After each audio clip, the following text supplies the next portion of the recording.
오늘은 복받은 자의 생활이라는 주제입니다. 복받은 자의 생활. 지난 시간에 이어서 복에 대한 것을 계속해서 하고 있는데요. 지난 시간에 복받은 자의 복 시편을 설명했습니다. 복받은 자의 복은 무엇입니까? 하나님과 함께하는 사람, 특별히 그 복된 자를 통해서 놀랍게 많은 사람들이 변화되어지고 복되게 살아간다라는 것을 설명했습니다. 복은 쟁취가 아니라 위에서 주시는 것이다 라는 것을 말씀해 주셨습니다. 오늘 본문에서도 이 복에 대한 것을 설명하고 있습니다. 우리는 복을 하도 좋아해서 제 어렸을 적에 보면 숟가락에도 복자요, 밥상에도 복자가 들어있어요. 밥상포에도 복자요. 어디를 가든지 부엌의 솥단지에도 복이 이렇게 한문으로 쓰여 있는 것을 많이 보게 되었습니다. 이처럼 우리는 동양이나 서양이나 복을 받는 것을 많이 좋아하고 있습니다. 오늘 이 복에 대한 것, 사람들은 이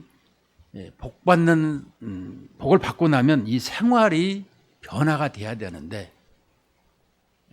변화가 잘 안 되고 있고, 또 변화한다 그래도 온전한 변화가 이렇게 되어지고 있는가 의구심을 가질 때가 있습니다.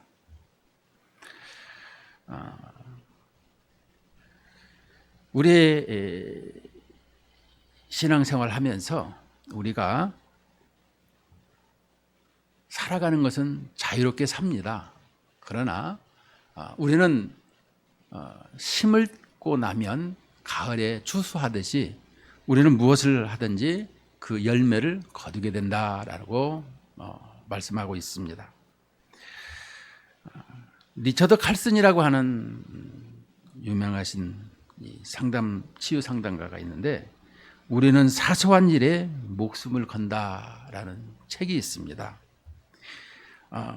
이 스트레스 치유 상담가로 이렇게 한 10년 동안 활약한 사람인데요. 그가 이 상담에서 깨달은 것이 하나 있습니다.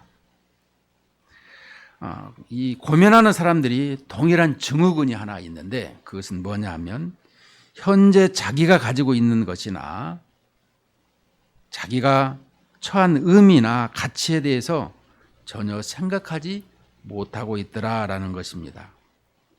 그리고 원하는 것, 가지지 못한 것, 가지고 싶은 것, 되고 싶은 것, 거기에다가 초점을 맞추고 있더라라는 것입니다.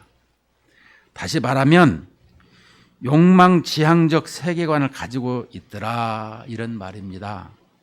현실의 의미나 가진 것의 소중한 것은 아랑곳 없고, 가지지 못한 것이나 저 앞에 있는 그것의 욕망을 가지고 있고 지향하는 마음으로 살더라라는 것입니다.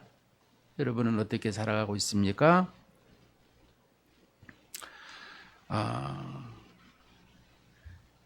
이것만 이루어지면, 내가 소원하는 것만 이루어진다면 소원이 없겠다, 이런 것이 있죠. 그런데 이 사고방식이 불행의 씨앗이다라고도 하고 있습니다. 우리는 우리의 생각이 있고 또 하나님의 생각이 있습니다. 우리는 항상 무엇을 하든지 하나님의 뜻을 구하고 쫓는 이런 삶이 되는 것입니다. 왜냐 그러면 우리는 이 세상에 살고 있지만 우리는 저 세상에 속한 사람이고, 항상 하나님의 뜻을 쫓는데 하나님은 보이지 아니하시는 영적인 분이시고, 우리는 보이는 이 세상과 보이지 않는 세상을 함께 살아가고 있는데, 우리는 이 부분을 항상 기억할 수 있어야 되는 것입니다. 하늘의 시민권을 가지고 이 땅을 살아가고 있더라라는 것입니다.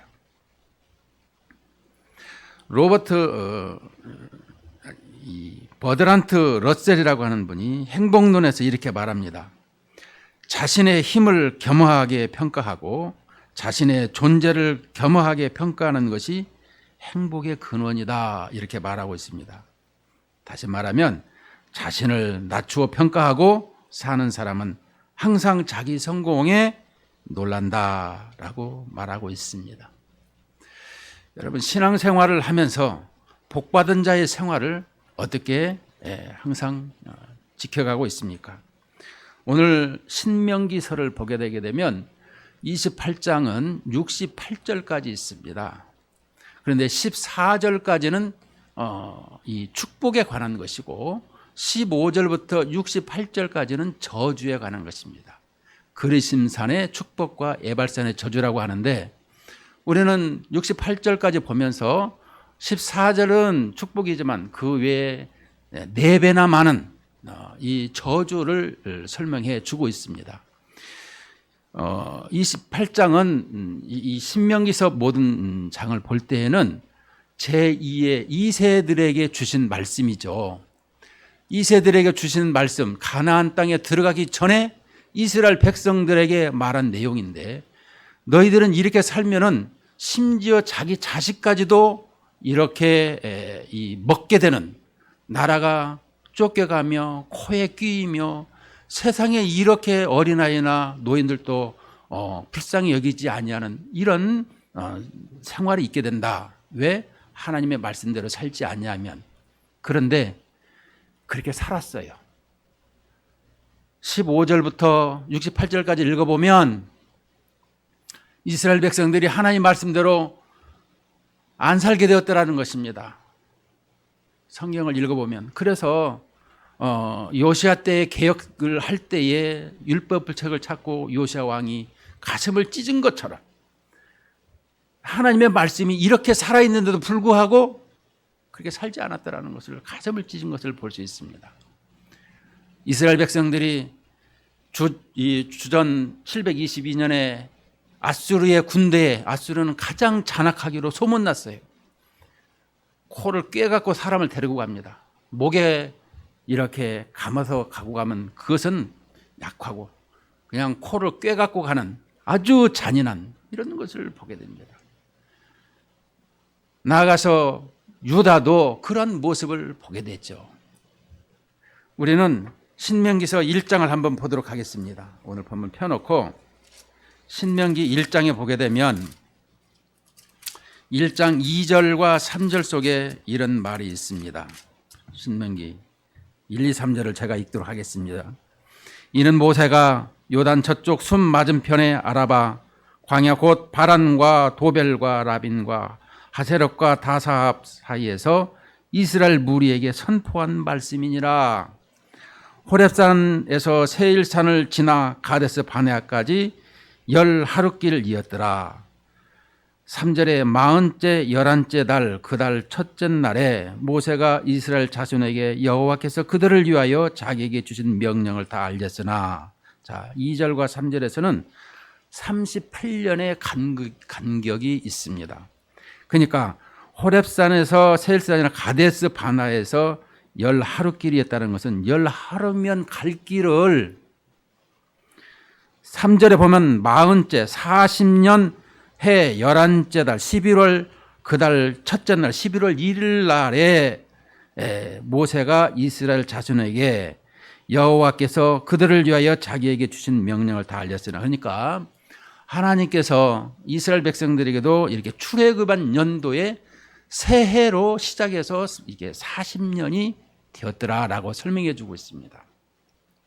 그러니까 출애굽한 지 40년 만에 광야에서는 민수기 10장 11절 12절로 보면은 이제 2년을 광야 생활하다가 이제 이 가나안 땅에 들어가는 것을 보게 되는 것을 우리는 알 수 있습니다. 이처럼 신명기에서는 우리에게 정확하게 복과 저주를 말씀해 주고 있는데, 여기에 대한 우리의 삶이 어떠한 삶이 되어야 되느냐, 우리는 오늘 본문에서 보게 되면, 자 1절을 보십시다. 1절을 보면 내가 내 하나님 여호와의 말씀을 삼가 듣고 내가 오늘 너에게 명령하는 그의 모든 하나님의 모든 명령을 지켜 행하면 너는 내 하나님 여호와께서 너를 세계 모든 민족 위에 뛰어나게 하실 것이라. 자, 이 세계 모든 민족, 우리 여기는 이 신명기에서는 국가에 관한 것을 설명하고 있습니다. 우리는 개인의 복, 공동체의 복,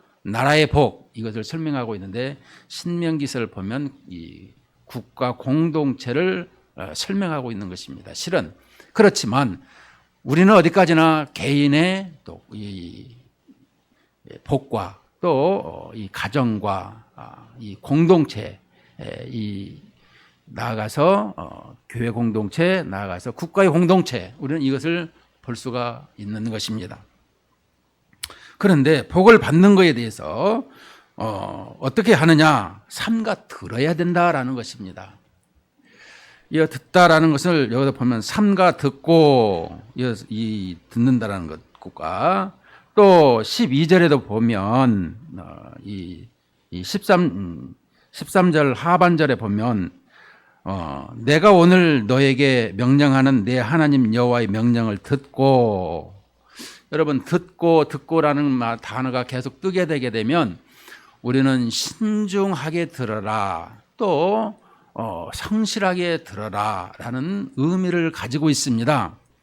이렇게 잘 들어야 되는데도 불구하고 듣지를 않고 있더라는 것입니다. 오늘 예배 생활에도 지금 여기에서 하나님의 말씀을 붙잡고 계속해서 따라가는 사람이 있는 반면에 다른 생각을 지금 가지고 있으며 지금 오늘 할 일과 뭐 내일 할 일, 앞으로 할 일을 생각하고 있는 사람도 있더라는 것입니다.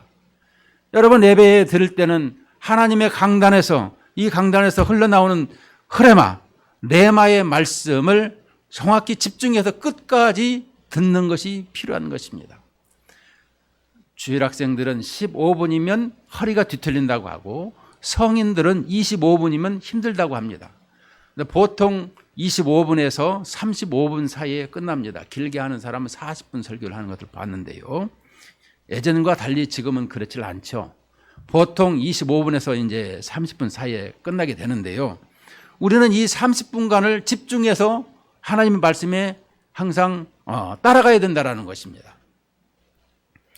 우리는 하나님과의 이런 관계성이 잘 못 되어지기 때문에 힘들어하고 어려워하는 것이다 라고 볼 수가 있습니다. 여러분 삼가 말씀을 잘 듣고 생활을 해야 되는데 듣질 않는 것, 그것은 무엇입니까? 관계가 틀어진 것을 설명하고 있습니다. 관계가 틀어지면 어떻게 될까요? 우리는 하나님의 말씀을 볼 때 누가복음 15장의 이 탕자 얘기를 우리는 쉽게 이해하면 좋겠습니다. 아들 둘이 있는데 그 중에 둘째 아들이 시퍼렇게 살아계신 자기 아버지에게 아버지 돌아가시면 어차피 유산이 있을 것인데 그거 먼저 주십시오, 이렇게 얘기를 합니다. 여러분 달라는 것도 그렇지만 아버지가 친히 또 주는 것을 볼 때에 그는 그 유산을 가지고 떠나게 됩니다.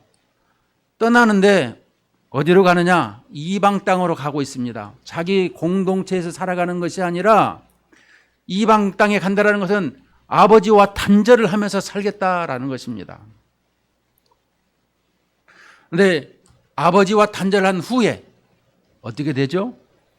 그 많던 재산이 전부 다 허비되어지고 이 배고파서 핍절하는 가운데 먹을 것이 없어 돼지가 먹는 쥐엄 열매를 먹는데 그나마도 없었더라라는 것입니다. 왜요? 아버지와 단절되어서 아버지와 관계없이 살아서 자기 힘대로 살겠다고 하니까. 그런데 회복이 될 때 어떻게 회복되죠? 자기가 잘 되어서 그것이 아닙니다. 아버지께 돌아왔더니 다시금 관계가 회복되어서 그가 아버지의 아들로 다시금 이렇게 자격이 회복되어지는 것 아니겠습니까? 그때에 금가락지를 끼우고 손을 잡아서 살진 고기를 먹는 것을 보게 됩니다. 주님 앞에 관계가 회복되어지는 것을 설명해 주고 있는 거예요. 여러분 하나님의 말씀을 잘 들으라 라는 것은 우리가 이처럼 하나님의 말씀에 항상 신실해지고 있어야 된다라는 것입니다. 이것이 복의 개념이라는 것입니다. 복은 내가 쟁취하는 것이 아니라 하나님과의 관계성을 설명해 주고 있는 거예요. 지난 시간에도 히브리어 말로 복은 베라카라 그랬습니다. 그 베라카인데 어근을 보면 바라크라 그랬습니다. 그런데 그 바라크는 무릎을 꿇다 엎드리다라는 단어를 가지고 있는데 하나님과의 바른 관계성을 설명해 주고 있더라라고 하고 있습니다.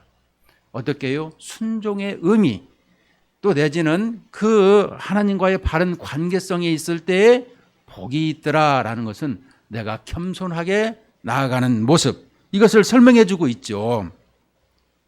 그래서 이 복이라는 것을 생각할 때마다 아버지의 품을 떠나는 것이 아니라 아버지와 나와의 바른 관계성을 가지고 있어야 된다라고 하고 있습니다. 우리는 그 복을 어떻게 가지고 있느냐? 3절에 보면 2절과 3절에 보면 내가 내 하나님 여호와의 말씀을 청종하면 이 모든 복이 내게 임하며 내게 이르르니 성읍에서도 복을 받고 들에서도 복을 받을 것이며. 여러분, 성읍이 어떤 곳입니까? 사람이 아주 많이 살고 있는 곳입니다. 많은 사람들이 함께 있는 곳에서도 이렇게 인정을 받고 높임을 받고 살아가고 있더라. 또 들에서도 복을 받을 것이며. 우리가 이 들은 사람이 없죠. 그러나 우리는 이렇게 이 적은 데에 가서도 이 복을 받는다라고 하고 있습니다. 도시에서도 이 농촌의 일에서도 이렇게 복을 받는다라는 것을 설명해 주고 있습니다. 그래서 3, 4, 5, 6을 보게 되면 팔복을 설명해 주고 있습니다. 우리는 마태복음 5장에 팔복을 연상하고 있는데요. 이처럼 하나님의 말씀을 듣고 또 그 명령에 지켜 행하는 자에게 성읍에서도 복을 받고 들에서도 복을 받고, 또 4절에도 보면 내 몸의 자녀와 내 토지의 소산과 내 짐승의 새끼와 또 소와 양의 새끼가 복을 받을 것이며. 그러니까 하나님께서 나를 통해서 이 내 가족들 또 이 나와 함께 하고 있는 토지의 모든 것과 또 이 짐승의 새끼와 소와 양의 새끼가 복을 받는다라는 것입니다. 그러니까 하나님과 나와의 관계성이 바로 되면 나를 통해서 자녀나 토지 이런 모든 이 나에게 주는 모든 것이 복되더라라는 것을 설명해 주고 있습니다. 또 5절에도 보면 내 광주리와 떡반죽 그릇이 복을 받을 것이며. 광주리가 뭐예요? 항상 모든 것을 담는 것을 설명하고 있습니다. 이것을 하나님께서 복을 주신다라는 것이고, 떡반죽 그릇이 뭐예요? 항상 일용할 양식, 매일 매 끼마다 먹는 것에도 복을 주신다라고 설명해 주고 있습니다. 그 다음에 6절에 보면 내가 들어와도 복을 받고 나가도 복을 받을 것이니라. 이 6절은 상당히 중요한 대목인 것입니다.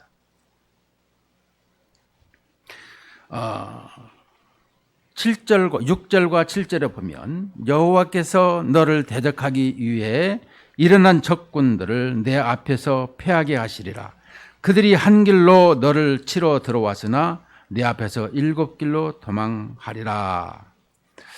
이 복을 받는 데 있어서 먼저 우리는 신학적으로 좀 기억해야 될 것이 있습니다. 특별히 9절과 11절 내용을 쳐다보게 되면 9절에 여호와께서 내게 맹세하신 대로, 11절에도 여호와께서 내게 주리라고 내 조상들에게 맹세하신 땅에서, 이 맹세가 뭘까요? 이 맹세는 아브라함에게 언약하신 것을 설명해 주고 있는 것입니다. 여러분, 우리가 언약이라는 이 신학, 여러분들이 이 신앙생활을 해도 이 알고 가는 길은 쉽게 이해가 되고 기쁨으로 갈 수가 있어요. 근데 모르는 길을 가는 데 있어서 자꾸 더뎌지는 것은 얼마만큼 가야 돼? 왜 이렇게 멀어? 이런 것 때문에 우리의 생각이 힘들어하는 것이 있는데 성경을 통해서 보게 되게 되면 항상 우리에게 구속사를 통해서 말씀하시는 것이 항상 하나님의 뜻인 것입니다.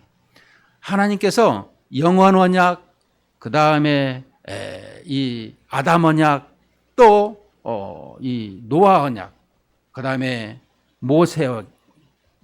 아브라함에게, 그 다음에 모세에게, 그 다음에 다윗에게, 그 다음에 새 언약으로 예수님께, 그 다음에 지금 우리에게 주어지는 것이죠. 자, 그렇더라면 하나님께서 아브라함 언약을 선택하신 것은 이제 한 민족을 세워서 하나님의 나라를 세우시려고 계획하신 것을 설명하고 있어요. 물론 영원 언약이나 또 아담 언약에 대해서는 우리가 아담 언약은 하나님께서는 우주 창조, 천지 창조를 하시는 영원 언약, 또 이 아담을 통해서는 우리에게 있어서 범죄한 이후에 메시아 언약을 주시는 것이죠.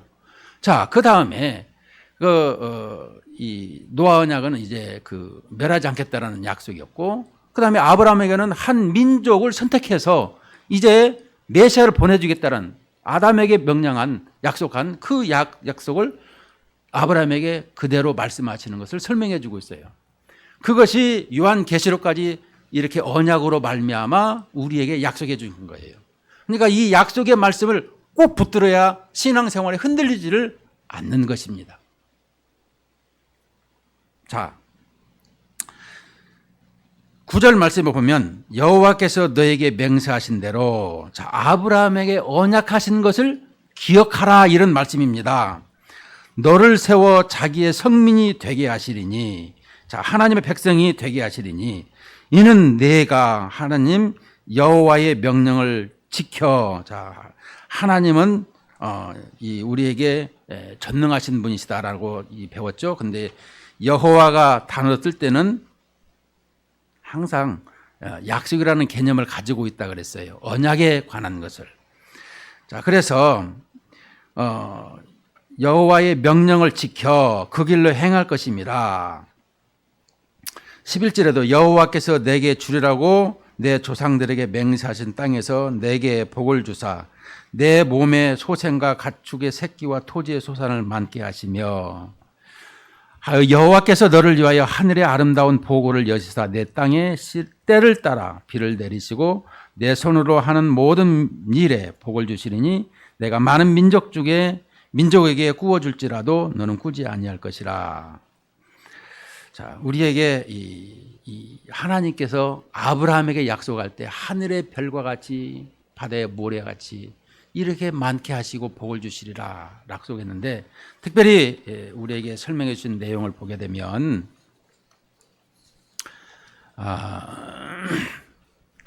창세기 21장 12절 말씀에 보면 이삭에게서 난 자라야 내 씨라 이렇게 말씀하고 있습니다. 18절에도 내 씨로 말미암아 천하 만민이 복을 받으리라 이렇게 말씀해 주고 있습니다. 이 씨는 단수로서 예수 그리스도 메시아를 설명해 주고 있는 것입니다. 그런데 이 씨로 말미암아 계속해서 우리에게 오고 있는 하나님의 말씀이 오늘 6절 말씀에 보면 내가 들어와도 복을 받고 나가도 복을 받는 것이라. 예수 그리스도로 말미암아 주어지는 것을 설명해 주고 있는 것인데, 여러분, 들어가도 나가다라는 것은 뭐예요? 문을 설명하고 있어요. 문. 그러니까 예수 그리스도로 말미암아 이 문에 대한 것을 설명하고 있는데, 그 문에서 구원과 이 심판이 주어지는 이것을 설명해 주고 있는 거예요. 그러니까 우리가 양의 문을 설명해 줘도 그렇고 모든 대적의 문을 설명할 때 항상 우리에게 구원의 문을 여러분들이 기억할 수 있어야 되는 것입니다. 오늘 여기에서 6절에서 내가 들어와도 복을 받고 나가도 복을 받을 것이며, 우리 주님께서 이것은 십자가로 말미암아 이 구원의 문을 완성하신 것이죠. 십자가로 모든 죄를 이렇게 도말하시고 부활하셔서 우리에게 승리를 주신 것을 설명하고 있는 거예요. 그러므로 주님을 따라가는 우리들은 항상 들어가도 나가도 복을 받게끔 되어 있습니다. 왜? 주님과의 관계성이. 우리는 포도나무 비유회를 통해서 내가 그 안에, 그가 내 안에 이렇게 연합한 관계로 살고 있기 때문에 우리는 시냇가에 심은 나무가 뿌리를 이렇게 깊게 내려서 이 시대를 따라서 열매를 맺는 것처럼 우리가 주님 앞에 관계가 바로 되어 있기 때문에 그렇게 되어지더라라고 설명해 주고 있는 것입니다. 그러므로 우리가 복받는 자의 생활이라고 하는 것은 하나님과 나와의 관계성이 바로 되어 있는가, 이것을 설명해 주고 있는 것입니다. 여러분, 신앙생활을 하면서 내가 그렇게 복받는 생활이 되어진다면 우리는 하나님의 말씀이 머리에 입력이 되어 있어야 되고 항상 성령께서 운행하시는, 성령께서 섭리하시는, 삼위일체 하나님께서 섭리하시는 것을 내가 늘 체킹하고 점검하고 또 나아갈 때 그것이 나에게 복이라는 것을 기억할 수 있어야 된다는 것입니다.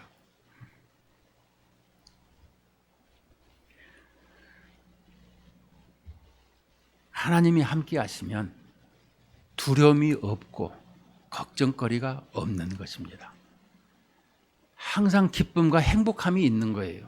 왜 우리는 주님과 행복함이 잘 안 될까요? 우리는 신앙생활을 하면서 하나님 때문에 행복하다 노래하는 적이 얼마나 있는지 한번 돌이켜 봤으면 좋겠습니다.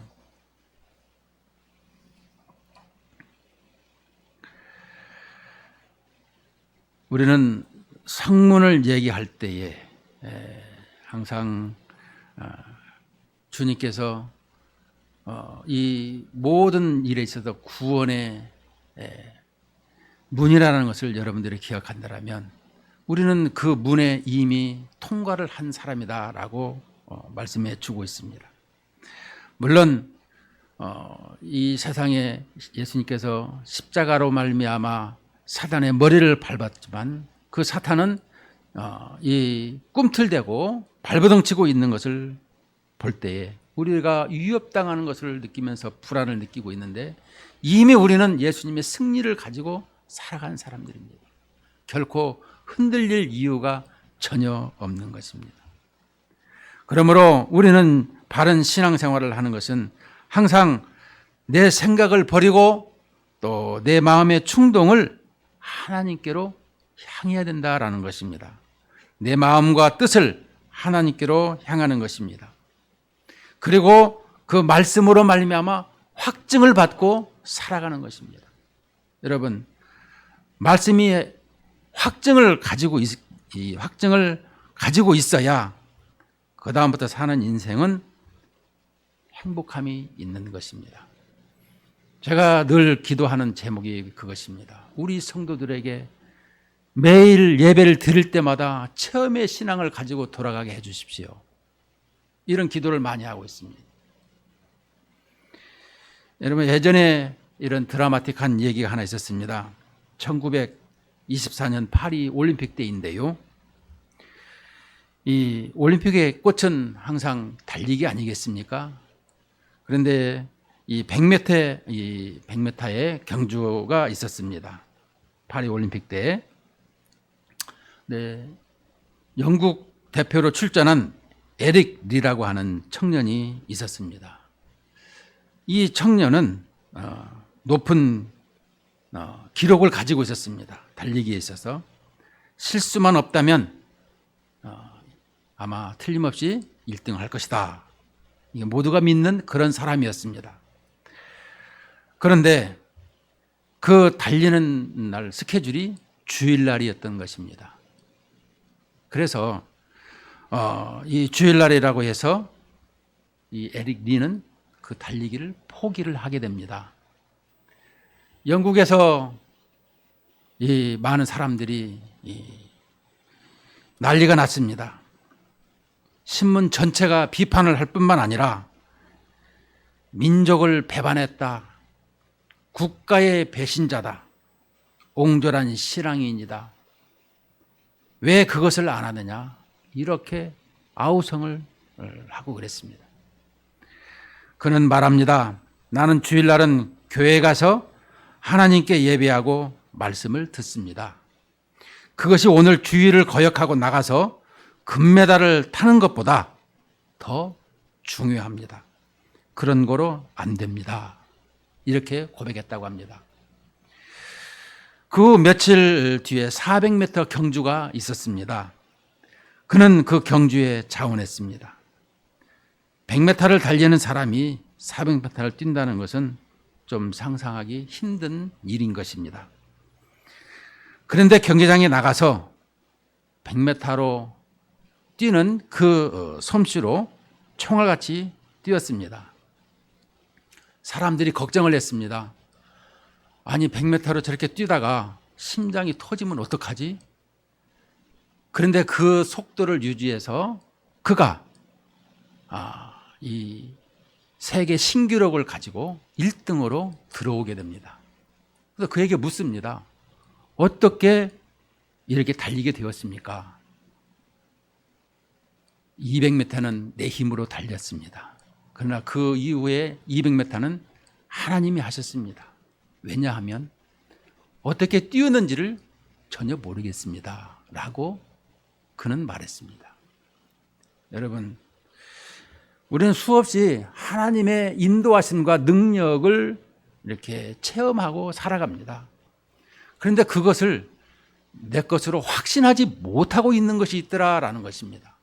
여러분, 신앙생활은 항상 복 있는 삶을 살고자 하는 이런 삶, 모든 일에 있어서 주님의 뜻을 구하는 삶은 항상 하나님과의 바른 관계성이요, 그것에 확증을 가지고 살아가는 이 삶인 것입니다. 내 삶이 과연 확실하게 하나님의 자녀요, 또 이 하늘의 시민권을 가졌다는 것을 확실하고 살아가는지, 그리고 이것을 항상 성령님과 동행하면서 성령의 역사하심을 노래하고 찬송하는 이런 삶이 되어지는지 우리는 생각을 해봐야 되는 것입니다. 결론을 맺습니다. 우리는 신앙생활하면서 복받기를 많이 원하고 있지만 그 복은 하나님과의 바른 관계성이다라는 것이 다시 한번 주어지는 말씀입니다. 그럴 때에 성령 하나님께서 우리에게 놀라운 역사가 시시때때로 일어난다는 것을 기억하면서 날마다 확신 속에 살아가기를 주의 이름으로 축원을 드립니다. 기도하십시다. 하나님 아버지, 감사합니다. 내가 들어와도 복을 받고 나가도 복을 받는다고 했습니다. 우리는 이미 하나님의 구원받은 자로서 늘 성령의 이끌림을 받고 살아갑니다. 하나님 아버지, 우리는 세상을 보면서 늘 세상의 욕구 불만으로 살아갈 때가 많이 있습니다. 주님 한 분만으로는 하나님의 행복을 가지지 못하고 있는가? 하나님, 우리는 한 분으로 족하다라고 말은 하지만 우리 눈에는 왜 그렇게 다른 것이 보이는지, 주여, 주님의 사랑이 온전한 신랑으로 말미암아 신랑이 가지고 있는 모든 것을 우리가 소유하고 있습니다. 신랑 빼고 신랑이 가지고 있는 부동산이나 현금이 아니라 우리 주님만을, 신랑이신 주님만을 온전히 섬기고 또 사랑하는 저희들이 되게 하여 주옵소서. 믿사옵고 예수 그리스도의 이름으로 기도합나이다. 아멘.